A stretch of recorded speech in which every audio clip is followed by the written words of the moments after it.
Everything is in your life is art. It seems like that you eat, sleep, repeat. I can see that in you, that everything is all about art. Your life is just surrounded about art. My painting is fixing to leave me.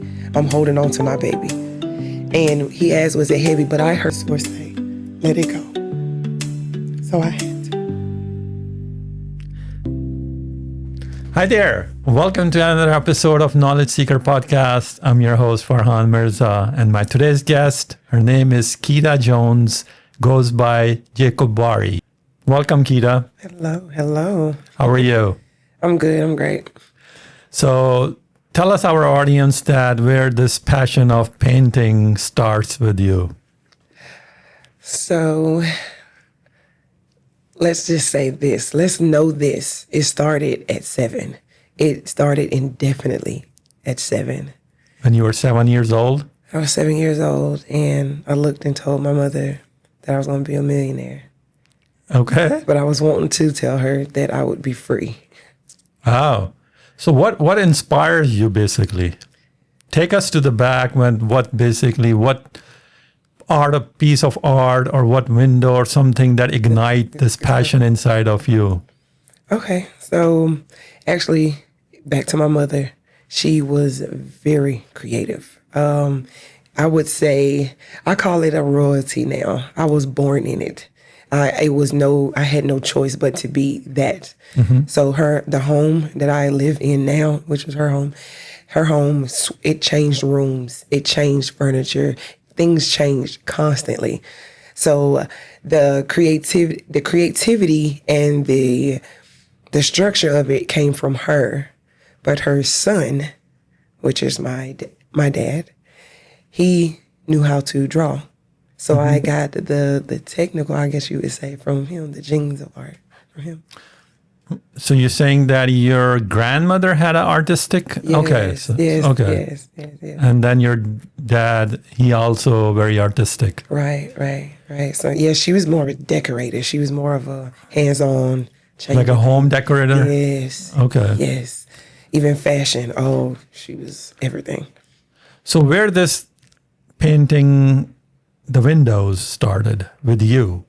What inspired you? To start painting windows. Yeah. I saw it once. I think I saw it online somewhere. And I've always known that I can do art on anything.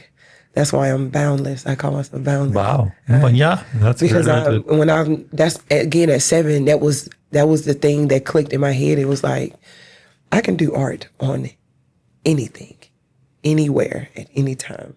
Mm-hmm. So the other thing I heard that you basically also painted portraits for very famous people.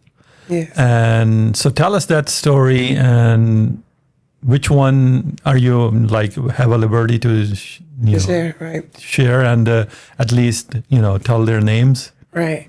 So the legend Rick Ross. Okay. Actually a legendary rapper. He's been in the game for a long time. And I actually I painted a picture of him in 2008. And I remember painting this picture saying, I wish I could paint people. I wanted to paint people more. And it's not that I couldn't. It was me pushing through ADHD, me pushing through, family life. And it was more of a sit down thing. So here comes 2024, right after a surgery. And I was in a deep space in my mind, and something needed to be born, because little did I know I would be getting the information that I would not be able to have children. So before you go further, actually, you said something. Okay. What do you mean by that something needs to be born? So my art is born. It is not produced. It is not, you can say created, but I'd like to say born, because most of it comes from a deep something within me. Okay, please continue your story. So you painted him. So tell us, actually, take us back to how did you meet, and what was the behind the scene that you basically, because I know you told me the story. That's a fascinating story. Okay. But I want you to tell our audience that how this happened, and so please. So I actually just showed up to his car show. I showed up to his car show. Again, it took me 14 days to paint this painting and build the case and all. And I have to study the person. So for 14 days, I studied Rick Ross. I posted I put the painting up that I painted in 2008, and I remembered the little girl that said she wished she could do that. So right before I painted this painting, I heard God. I heard Source tell me, you do this one thing I ask you, and I give you everything you ask for. So my thinking was, I'm just going to go to the car show, and I'm going to show up, and someone's going to tell them, hey, there's a girl out there with a painting of you. But again, that feeling that I had when I was 7, the feeling that I gave people when I did artwork was I knew even then and as I grew that if I could get people to do that, then I got it. And I knew that once I got the painting to the car show, which is a very famous car show. And based in Atlanta? Based in Atlanta. And he has the world's largest self-made car show on a famous land. Holyfield actually had the house before him. Oh. Yeah. So he has his car shows, and actually 2024 was one of the most elaborate car shows ever. And I got to be a part of that. And it was no accident. I went to the car show and I stood for 7 hours once I got there. You stood for 7 hours? I stood for 7 hours. To just basically give the painting to him? To show him, give him the painting. And it was remarkable the entire day because everything that could have went wrong did. Yet the painting got me on the land. I paid $500 to park. Oh, wow. Yeah. The painting got me on the land, meaning there was someone that knew I had painted it. And I told him I was there. And after they were turning people away, they let me through because of the painting. And no one saw it in person. So I know it's even more when they see it, you know? Yeah. So what was his reaction? Tell us about that. When he saw the first time that, you have a painting of him. It was the look that everyone gives me. It was the look like a little boy has given someone a toy. Mm. And that is my gift back. That is my gift from God back. That is what I came for. Initially, of course, you would like to get paid for your paintings, but I did not go for that. I needed him to see me. I needed him to see that everyone's not the same. I needed you to know. I needed him to know that this is for you. And he fell in love with it the second time he saw it. When he found out, I wrote a letter to his mother, just a 1-sentence letter that says, "Thank you, Miss Ella." I wrote her that 1 sentence because me wishing someone could tell my mother, "Thank you. Thank you for birthing a son that became a legend, and I'm here standing today because of it." So, I know you said you didn't ask for any kind of a monetary value or anything like that, mm-hmm. But when he saw this painting and anything, did he offer you any kind of a monetary value, or just say, "Well, thank you so much," or what? He definitely said thank you. Thank you several times. He said it was beautiful. But the first time he saw it, I had only been there. I told you I stood for 7 hours. Yeah. I had only been there about an hour and 30 minutes. But I actually went worldwide. The painting went worldwide. He broadcasts he rents a kind of show, I guess. Mm-hmm. And there was a lady saying, "Hey, let's take you worldwide." As soon as they took me up in front of the mansion. Now, this is another pricing band to be the painting. Another guy that I met online said, "Oh, you're the girl that was with the painting that you contacted me." I was like, "Yeah." And he took me straight to the front of the mansion. So again, she took me worldwide. It was within 30 minutes. So then an hour, 30 minutes go by, and he comes out as scheduled. And where I was standing, I did not know that his mother was sitting right behind me the entire time. Oh. I did not know his family was sitting behind me. I didn't know. All I know was I came to stand. God told me to stand. This is what you came to do.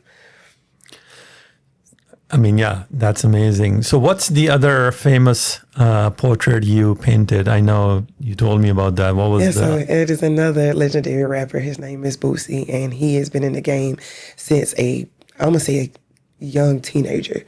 And he never stopped. So it is something about me and people that kept going, that never stopped. Because I know how that feels. I've never given this up, like not one day.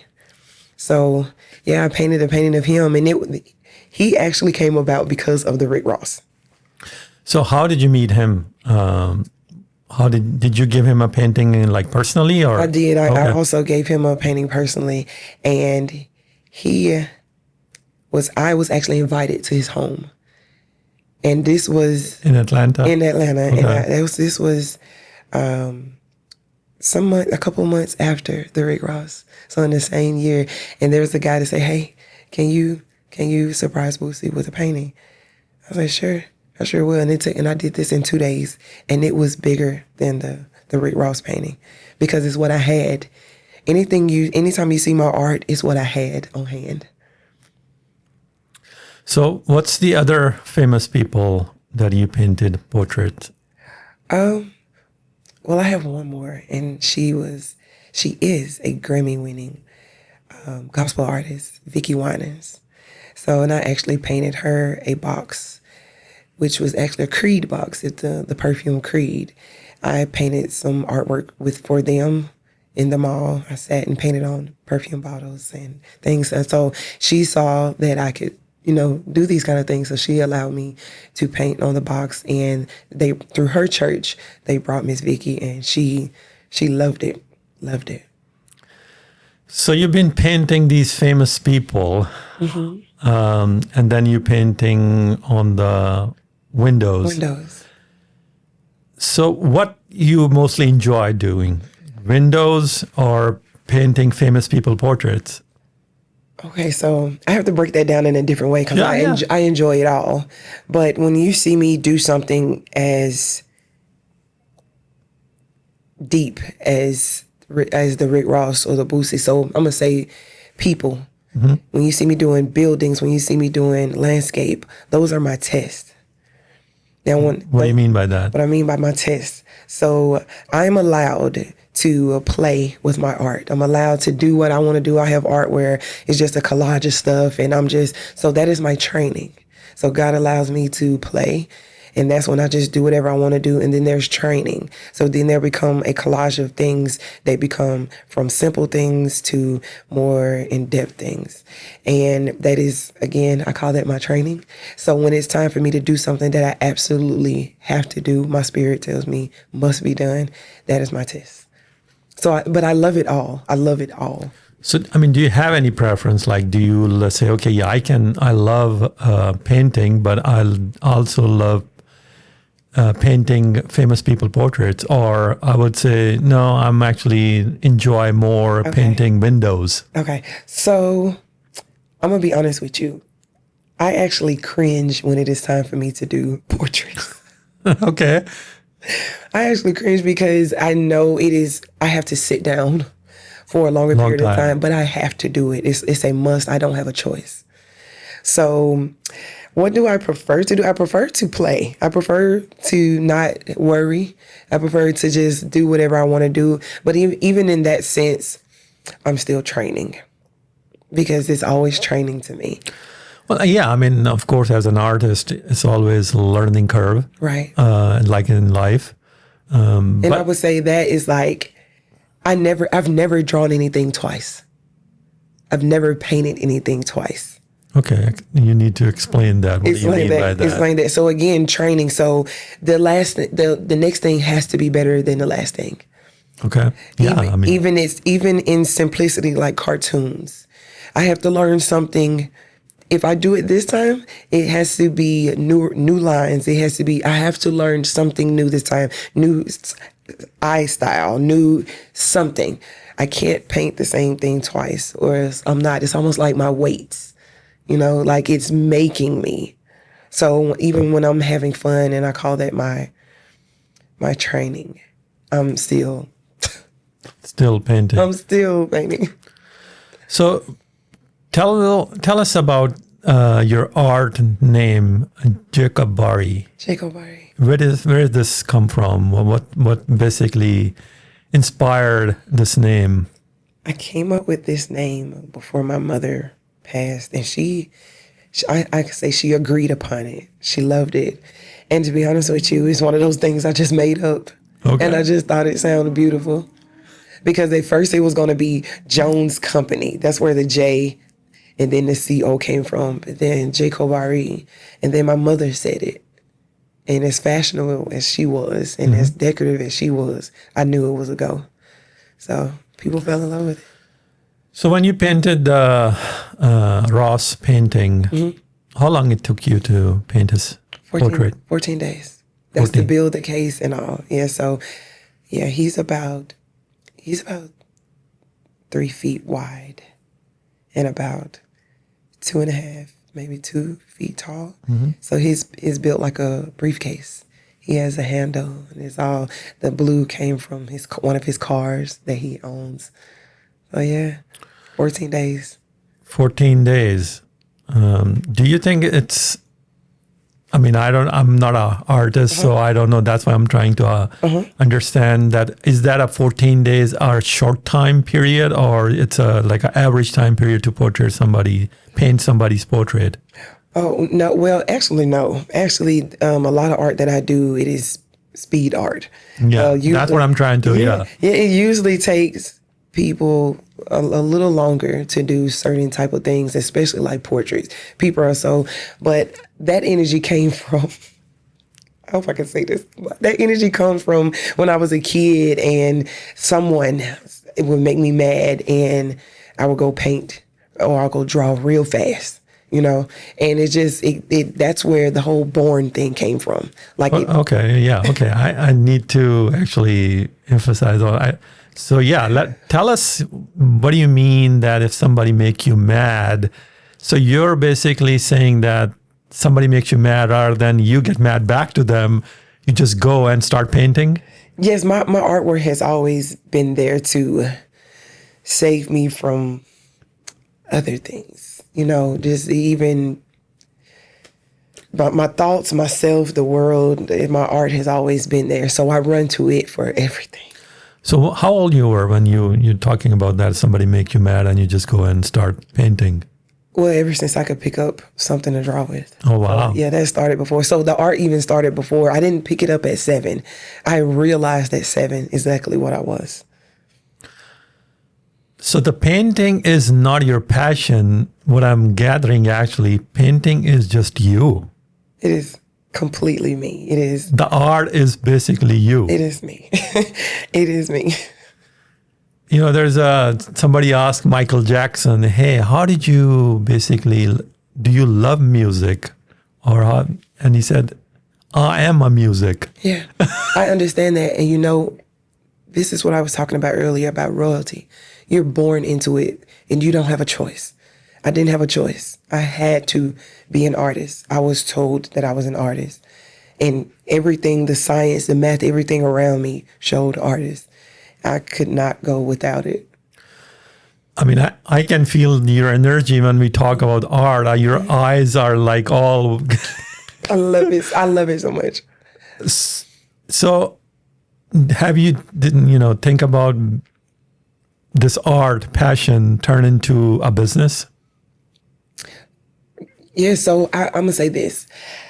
I've been of service with my artwork for a very long time. So when you see me paint things, again, like the Rick Ross, the Boosie, those are my babies. I have to separate the two. I have to give it, and these are my babies, You mean the portraits? The portraits and even paintings that I've done with just myself with I don't take suggestions on my artwork at all. That is the time between me and Source. I do not plan my artwork. What you see and the things it's built from is usually what's around me. So again, they are born. They are not something I went out and just picked up random things and then I went and created something. So some kind of inspiration or something, like some kind of a... Right. So usually I will see something that inspires me. It can be a color. It can be a line, literally a line. It can be a rock. It can be anything. And it has nothing to do with the rock, but I saw the color and it's just, and once I see that, I hold that one thing in my hand, it grows from there. So yeah, I mean, that's what I was kind of trying to ask you. I mean, what basically inspires you? I mean, I know you said, anything could inspire you, but do you have certain, like, when people go in the nature, some people go and love their sunsets or, the nature, something like in your surroundings and say, No. No. Everything inspires me. That's the thing. Okay. That's when you said I am art. I am literally that. I am any and everything inspires me. So I understand the queen doesn't want to be the queen sometimes. I did not want to draw portraits because I knew it was going to have me sit for a long time. So sometimes I don't love it. Sometimes I am in battle with source, like, why are you making me do this? But I have to because it's going to take whatever this is to the next level. So tell me, so when you get up in the morning, do you have any idea what you're going to paint today? No. Even on my windows, I have 63 stores that I paint. And even on my windows, I'm allowed. When I say allowed, I'm always talking about source. I'm always talking about the gift I was given. So when you talk about source, we're talking about universe, right? Yeah. Correct? Definitely. Okay. I'm allowed to do what I want to do. So I've been gifted the franchise of stores, which are the Harry's gas stations. And I paint them all, but I get to paint what I want to paint. So yeah, that's what I'm trying to understand. So let's say you go to the business. They don't tell you what to paint on the window. No, they trust me. They trust you. They trust me. Do they even give you any kind of like a suggestion? Hey, that's what we want. Or you just say, hey, you can paint whatever you want. From the time of the contract, when they saw my artwork, I did one liquor store for them, and it was up for them. So at that moment, what would you think? Like, okay, this is what I'm gonna paint now. Where this idea or inspiration, where this comes from, or you have like I ask you, do you get in the morning and say, okay, well, today is Tuesday, and this morning is beautiful. I'm just gonna paint, something like with the sunset or something like, I don't know. I'm just. Yes, no. When I get to the place I'm going, I allow Source to do his thing, and I will see something on the phone. I'll see something on someone's clothing. I don't know. It comes from everywhere. Okay. Yeah, well, pretty interesting, actually. Do you think that most artists are like that, or you are totally different than from the pack? I think I'm a lot different from the pack because my brain is it is an open world. I have no reflection. It is endless. It is because I see it all at once. And a lot of people, just like you said, I get up in the morning, okay, I'll paint sunsets today. It doesn't work like that. It is, everything is, even us here, everything is right now. And I'm very impressed by source of what I'm able to create right then. The spur of the moment. The spur of the moment, the you only have an hour, and I love to show people what I'm capable of doing that fast. Very interesting. So tell us, have you any kind of exhibition about your art? Have you contact any kind of museums or art? So I just had my first piece to show in the Hunter Museum. It was just a day show, but it was beautiful. It was beautiful for my piece. To be honest with you, I am just now coming out with my own art to give to the world. Rick Ross was actually the first person to own a piece of mine.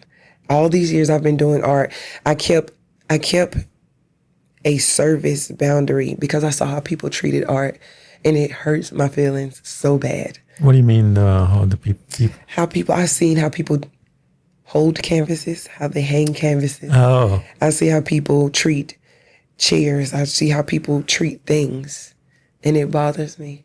So my artwork, my babies, must be protected. so so you are basically very much emotionally attached to your. Oh, very. Oh, very. People thought I cried because I met Rick Ross. Absolutely not. I'm not saying, yes, I was fortunate to meet him. I am simply saying, when they took my baby from me and they asked me, this is what I heard. His bodyguard came up and said, is it heavy? He whispered in my ear. And I said yes, without even really seeing who he was. Because in my mind, my painting is fixing to leave me. I'm holding on to my baby. And he asked, was it heavy? But I heard Source say, let it go. Like, you don't. That's okay. You can be a little emotional if you feel like that. I heard Source say, let it go. So I had to.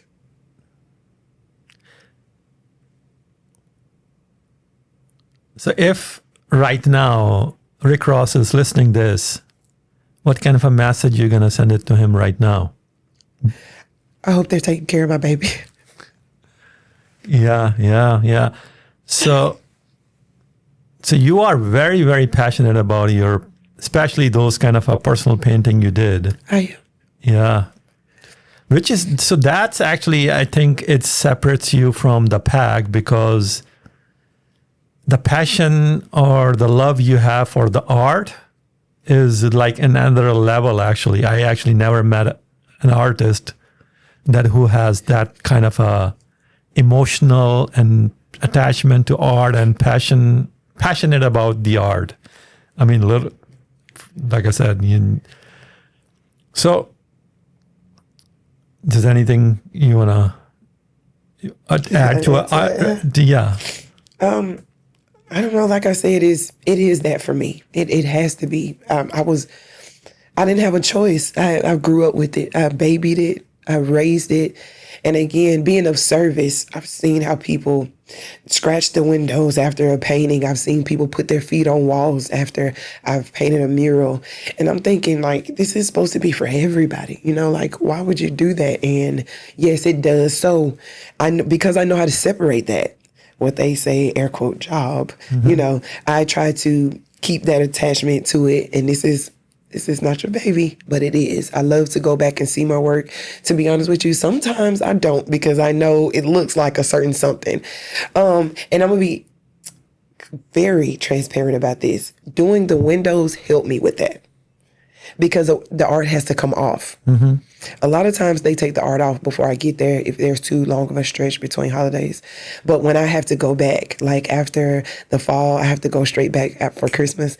And sometimes I get emotional about taking my art off, because I'm like, okay.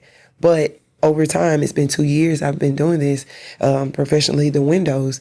Over time, it's like, okay, you have to create something else. Let's get with it. And I believe Source is training me to get ready to give my babies. And they have to be placed where they are. So that's... So you also consider the art on the windows as your babies too? Yes, it's all my babies. If I create it, it's my babies. Ah. So tell me about, there's something that you really wanted to paint. Like it's something in you like, okay, I wish I could paint this on a window or maybe on a portrait. So you're asking me something that I want to paint. Like really you feel like I really want, I know you said, every day is different, but there's something, like this is the painting I want to paint, maybe on the window or maybe on a portrait or on the wall. No, because it's all spare of the moment. It's all fun to me. It's all fascinating. So even moments like that, I'm being so honest. Mm-hmm. Like there's no planning ever. There's no planning. It can't be. The planning. But do you have anything inside you that you were wishing, I want to do that one day?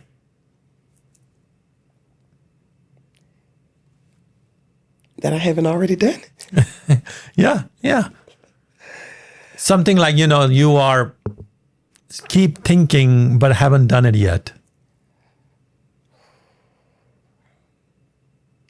I have a painting I want to do of Michael Jackson and Chris Brown together.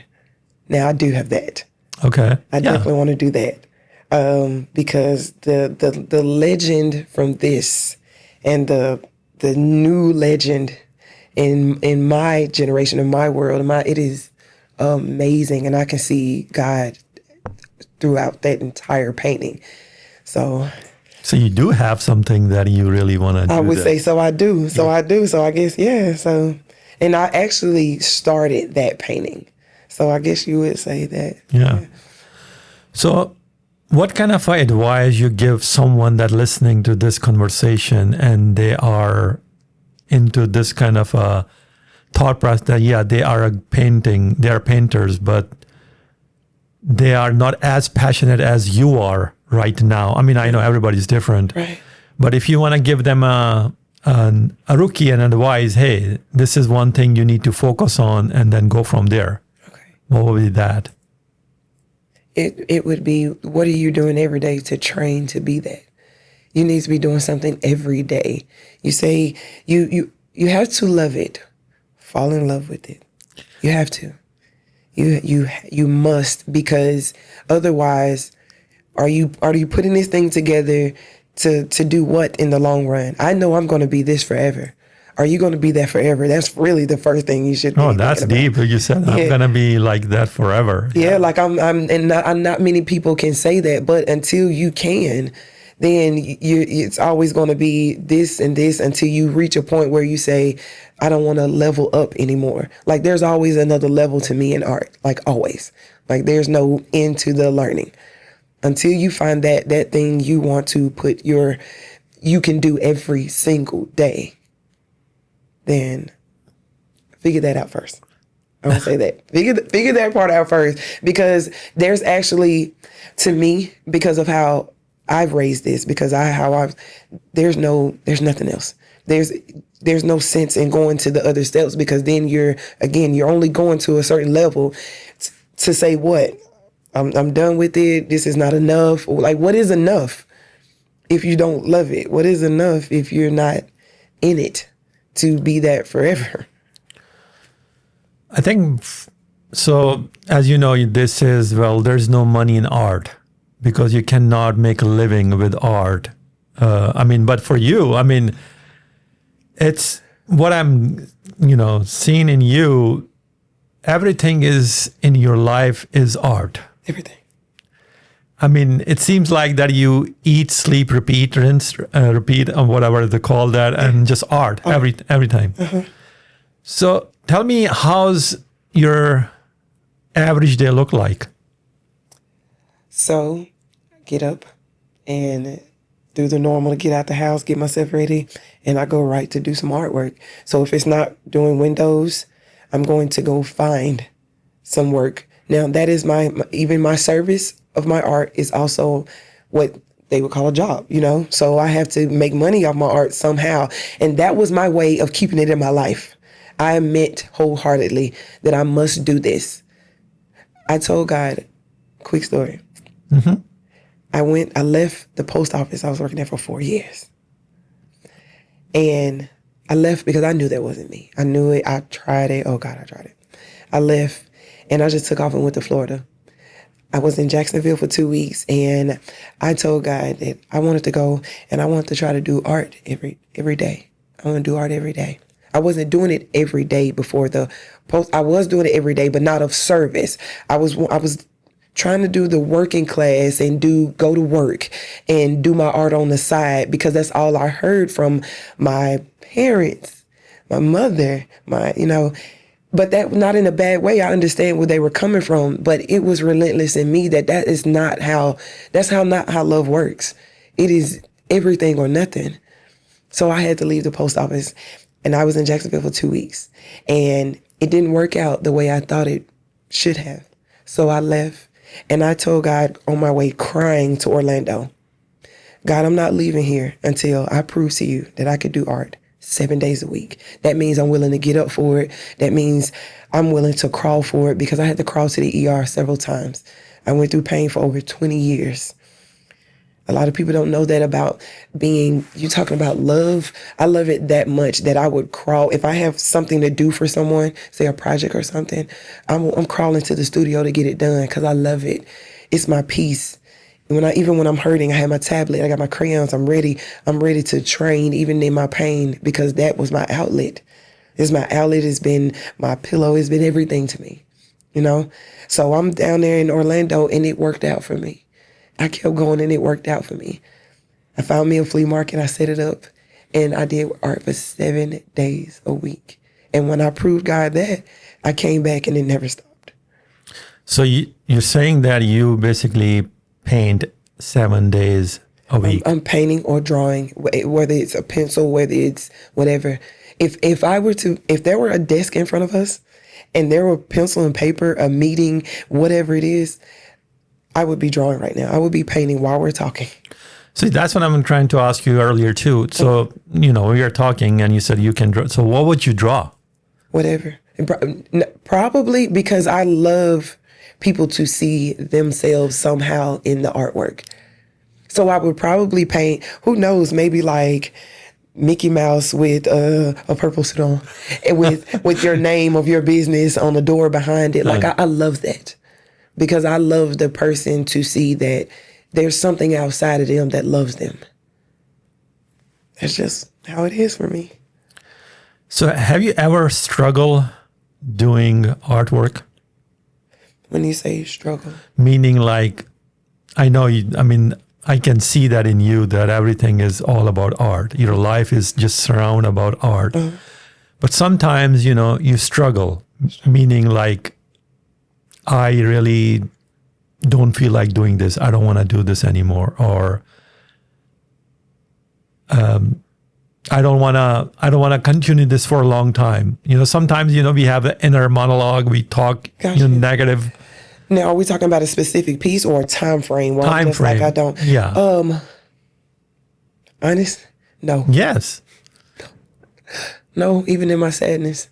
Even in your sadness. Even in my sadness. I think when you told me earlier that, hey, somebody, make you mad, you just go and draw. I think that's your basically your comfort zone when you go and draw or paint something. So, but I also knew it to be a piece too, because when before 7, because that's when it sparked. But before 7, it was every time I did something, people would just be like, "You did this?"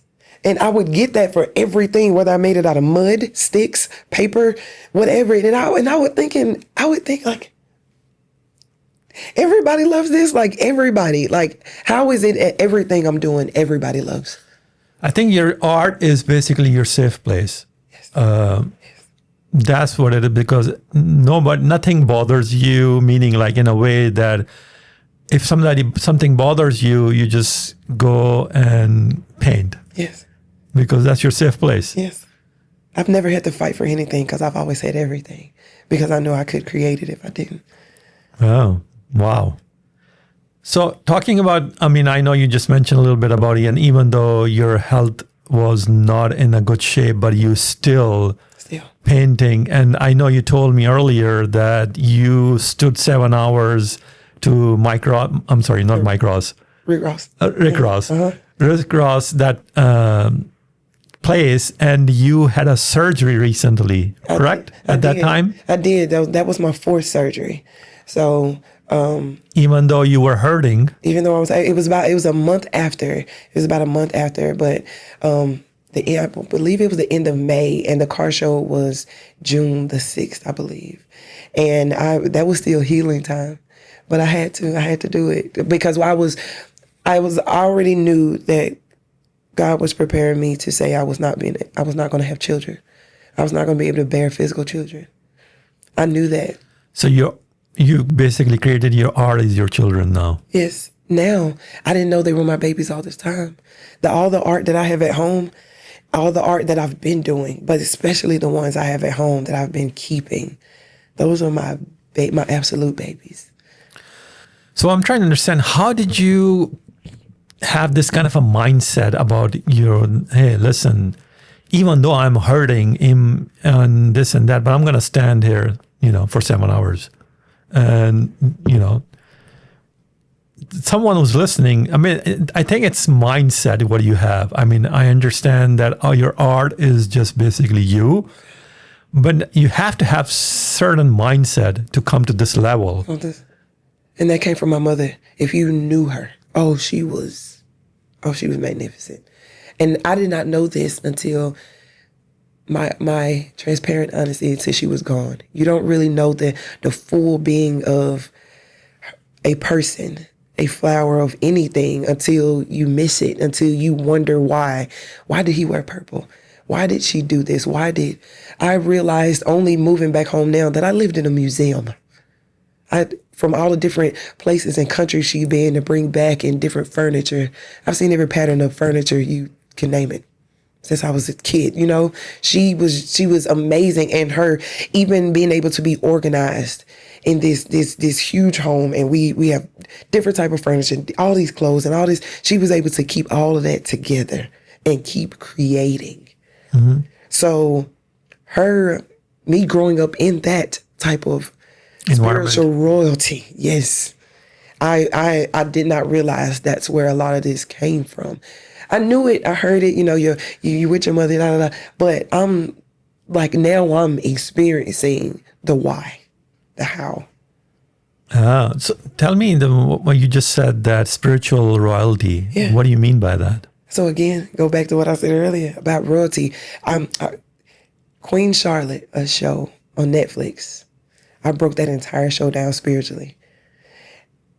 She did not want that role. She did not care. It wasn't about the money. It wasn't about not that she knew she was born into it. She had to do it. I had to do the art. I have times where I cry and me and Source go back and forth. Like, why do you want me to do this? Like, why? I just painted an entire 80 key keyboard on a wall, in a baby room wall. I had to. You mean the piano? The piano. It's called, I named her wall the painter's piano because in the sketch I gave her, for the quote I gave her, I always have to give more than I quote, always. I learned that she was a principal, 36 years old, beautiful, my age, having her first baby. And you know what I'm going through with had a hysterectomy and I can't have children. So I had to give, God. So her sketch, it was maybe 10 keys straight across on the sketch. And this is what I'm going to go in and do. And this is what I was paid for. No. I saw the wall. I saw the size. And God says otherwise. So that was my first time ever being that meticulous with painter's tape. When you come to sizing and measuring, of course, that brings more into the art. But that's not what it is for me. I had to give her something because she was about to have a son. She was she knew music. So I painted all 80 keys straight across. Oh, wow. And that was my first time ever doing that. And she don't know it, but I cried a bit in that room because of all those emotions, and it all has to come out of me. So I had to do that, and I did it in 2 days. Yeah. So usually 2 days, I mean, so for someone else, if that person paint that, mm-hmm. How long does it usually take for them? Well, someone that is, I'm going to say this, someone that is very, math is not my strong point. So mine neither. So I had to, that's where the level up come from in my art. Let me say that. I know God is doing something different. I know universe is doing something different when I have to learn something new. Right then I had to learn how far keys were apart to make an entire keyboard stretch across this. So you didn't even know that how many keys on the piano? I did not know until then. That's when I say my art is different. It's different. It is right then. It is. I learned this right then. The moment, it is every. But I. That's how I learn. That's how I get by. That's how I teach. That's how I love. So tell me, okay, I see that you have tattoos on your arm. Uh-huh. So do you like this kind of art too, or did you? I mean, I'm sure you didn't do it to yourself. No, but I did draw out my own. Your own. That's what I was trying to see. So that would go into pain, and I don't like hurting people. Oh, the pain. Okay. But I would love to do tattoos if I didn't have to hurt anyone. What do you mean hurt? I don't want to see the blood. I don't want to see and I know they came for it, but it is something about me and art, God, universe. I'm not to harm at all. Like I said earlier, I don't think I ever met anyone who are so much like passionate, caring, and so like in deep in something that what it seems like that you cannot live with your art. I can't. It's art or die. Wow. Yeah, it is. So if let's say, somebody says, hey, Keeta or Jacobari, Yeah. tomorrow, I don't think you need to paint. You just need to start doing something else. What would be your reaction, or what would you say to that person? Hopefully I'm not in the same space as that person. Let's just say that. But two, hopefully I'm not in the same space as the person that tries to get me to stop. Because oh God, that would hurt my feelings, one, and I would be angry. What would I say to that person? I don't know. I have no clue. Oh my God. Because that almost sounds impossible. Yeah. So tell me about, like I said, we talked about a little bit briefly. Have you thought about turning this beautiful, your passion, your everything into a business? And if you do the business, how are you going to let go your babies? That's my question to you. Without crying. So like I said before, like the universe works with me. It meets my feet under while I'm walking. It meets me. So the windows have been teaching me how to separate. You're talking the painting? The painting on the windows. Okay. But again, even with that, I don't believe I had started the Rick Ross paintings. I meant the windows before the Rick Ross painting. I can't remember at this point. But I do know the Rick Ross was the first painting that I gave to someone. But that's because I knew where he would be. When I say he, my baby. I knew where my baby would be. I knew it would be taken care of. I knew it would be dusted off. I knew it would be, my home was like that. When I say I lived in a museum, I also had to keep it clean like a museum. So it's like it's all tied into my artwork, where art is being found, where it should be placed, where it was all, and that came from my mother, seeing her build a universe in this home continuously and change it, and this belongs there, and this is where I get it from. So do you have a art studio, or you do everything in your home? So I actually just moved from a place and turned my 3-car garage into an entire studio. I have a mini Hobby Lobby. Let's just say that. I have so many supplies. Like that is no exaggeration. I have so many supplies and things over the years. And you know how a lot of people would say, that's a lot of stuff. That's a lot of, I carried it like a lot of stuff for a long time, and it did. It looked like junk for a lot of time. It never was that. But when I laid it all out, when I finally got the space in the room to lay it all out, it turned into heaven sight to when people saw what I'm capable of. I saw this, I just didn't have the space. So now that I've moved, I am needing a studio. I'm needing a studio. It is pertinent that I get a studio because I have 4 celebrities that I cannot mention, but I have 4 celebrities that have to paint. So. Oh, wow. Yeah. So there is something, you're keeping us. Yeah. Okay. Well, maybe when you paint that, then you can come back and tell us, hey. Please let me tell the stories behind them, because they're phenomenal. They're not like any other stories. I know they're not. So talking about stories, tell us the most fascinating story that you experienced so far. That, somebody really, really appreciated your art, and they were really surprised that you are so much passionate about your art and you cannot let go your babies to somebody else. You know what? I've had people show me appreciation, but I haven't had that yet. You have not had a chance that? I have not had I've heard it. But I haven't had they need to know you. I haven't had that yet. And guess what? That part of that accountability is on me, because I've hidden the I don't even know how to say it. You mean hidden your? I've hidden maybe the mother part of me, the artwork, the one that behind the business, behind the pushing it out there, behind the people getting to know it. Because again, my safe space, even in going through life and turning this into a business, turning into a service for people, even that was hard. You know what I mean? And me learning how to separate the two, to be honest with you, the business and the art is new for me. So are you still kind of dabbling into how to separate your art and business? I am. I'm just coming to that stage where now it has to, because people like Rick Ross and Boosie and Vicky Winans. Now it has to, because now you're talking about different numbers. Yeah. Yeah. We're talking about like, 8 figures right now. Yeah. I mean, of course, for you, I don't think this is, even close to, that, you're thinking about, selling your art or something like that. But of course, your art is priceless, but sometimes you have to put some kind of a price in order. Yeah. I understand. Can I say this? Can I say that the Boosie and the Rick Ross are now worth $1 million?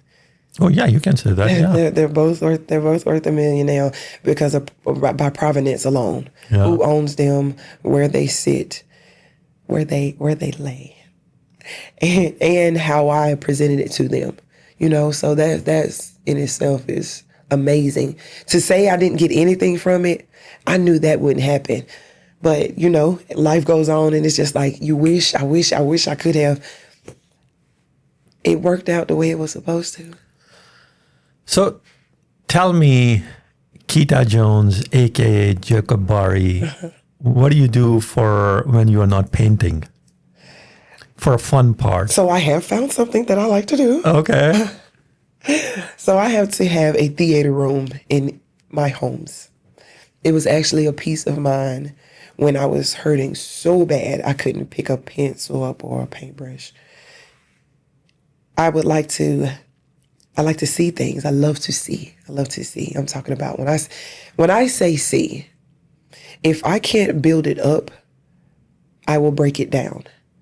So meaning, if you were to, I'm going to say this, the funny story. My mom would say, we can't put you in the corner. We can't put you on punishment because somehow you would make something out of something. I would have a paper doll out of something, some yarn from the carpet. I would make something out of something. Has to come about in my world in any form of art space. You can give me just me. I think they didn't going to give you the time out in the corner because you're going to start painting the wall. That is exactly why. There's no stopping her.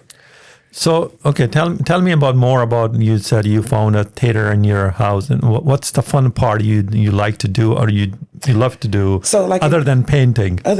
So, like I said, I'm really understanding that I love to sit in my theater room, and I usually project like something like space or, something where it just continuous, keep going.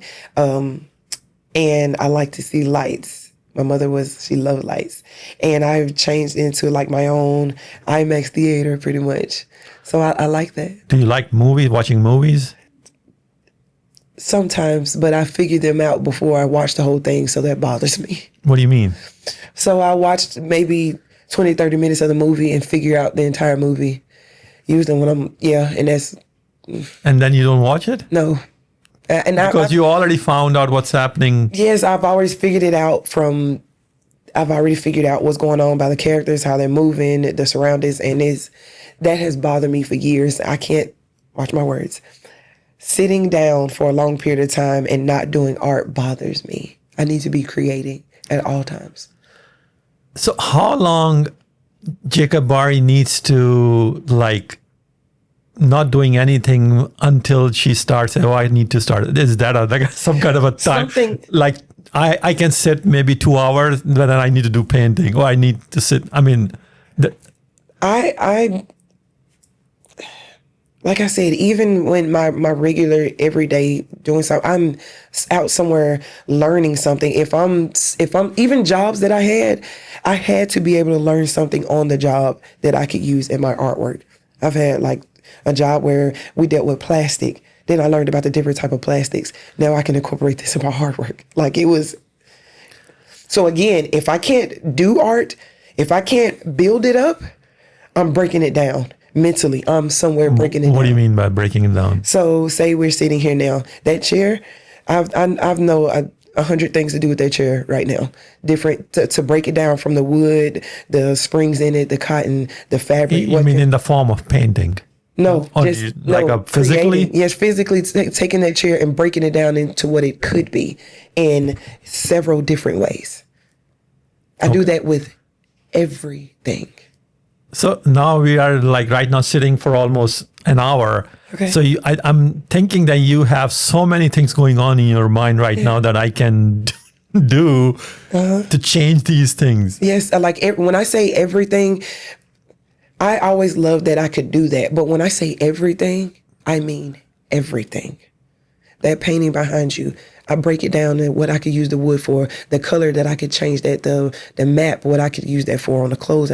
I would change that into, I break it down because I don't get bored. Ever. Because anytime you start getting bored or something, you just start painting. It's not just painting. It's creating something. Whether I would have created this bike out of this metal if I could not paint. I have to create constantly. My food, I have to create. My food has to be separate so I could build up. It is. Okay, yeah. So here, very interesting. So let me, before we wrap this up, I'll talk about food. So, because for some people, food is art too. Very much so. Everything is art. Yeah, everything for you, actually, everything is art. So when you cook or make food, how do you, like, you have this artistic thing again in making food too? Like you create something like. Well, no, I'm gonna say that because that's more like on a go thing. So I'm not a big cook. Okay. I'm not a big, but if I took the time to do anything, to creating it, food, I could just package it up and it's just me. So I've eaten on the go. I've gotten better with that, but eating on the go, I did not turn it into art because I knew it was going to be gone in a minute anyway. So to even so you of course with the emotional attachment. But if I were made to say, hey, you're on a contest and you have to build a cake. All I need to know is what's in my hands, and it's going to turn into something. So, like I said before we close that, are you perfectionist? Are you like... No. No. It's impossible to be if I see everything as art. Wow. Yeah, well said. So do you have any message, any ideas that you can give to a new artist? Yeah. The question is, are you an artist? Okay, so how somebody knows that they're an artist? Like, I mean, that from get-go, from like 7 years old, that you were artist. I don't think for me, I didn't even know what the heck I was doing when I was 7 years old. Again, it goes back to the question, do you love it? And love is not, people think love is so huggy, feely. It's not that. Do you love it even when you don't want to do it? Do you love it? You love your children like that, right? You love your spouse, you love your person, you love your family. It's no different. Your art is the same. It's all about mindset, I think. It's all about mind. But for you, there's special thing that with you. Yeah, you are a very special artist. Like I said, I never met anyone who was so much passionate and so much in love with their art. Now I want to show you, at some point we have to get together so you can see all of my art in one room. Yeah, I would love to. I'm going to have an art show one day. Okay, and you will be invited. Oh, it'll be an honor for me. So yeah, you told me earlier that you're working on a book. So tell us, our audience, a little bit about your book. What's this all about and what's the title? So my book is titled I Did Not Know I Was Listening. Nice. And that the name of that book was, I named it before my mother passed, but I knew the meaning of it after. Okay, tell us what's the meaning. The meaning again was, remember I was telling you that my home was a museum. That she was everything, the butterfly of her caterpillar stage, I would say. From her caterpillar stage is showing itself now. I know the reason why she did things. I know why she said things. I was raised by a woman with 4 generations worth of wisdom. I was placed there. So what's the book is all about? It's about your art, or is something about your personal life experiences? It's about all of it. How my artwork, how it was born, how it transpires from day to day. It's so many words. It's beginning to be more than one book. And I'm assuming that you're planning to publish that anytime soon, probably end of this year or next year. Let's go into next year. Okay. Because this one is this. I did not know that even the art of words was a beautiful thing.